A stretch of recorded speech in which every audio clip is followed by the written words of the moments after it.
Hey there, welcome back to the channel. I'm glad you're here. Today we're going to explore the word plung in depth.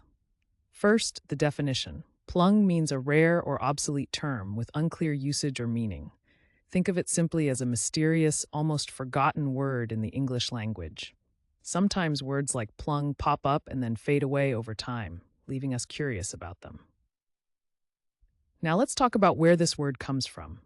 Origin stories can be fascinating. Plung appears rarely in English texts and has no widely accepted meaning today. Over time, it's been used by very few writers and isn't common in modern language. The word has carried through history and still shows up today in surprising ways. So how do you use plung in everyday language? Let's go through some examples. Correct example 1. Though plung is seldom used today, some writers historically included it in their texts. Correct example 2. The old manuscript contained the curious term plunge, puzzling the scholars. And just for fun, here's a playful wrong example. I tried to plung my phone into the water, but it didn't go well. See how context makes a big difference? Using plung correctly helps your meaning come across clearly, while using it wrong can sound confusing or just funny. Quick recap.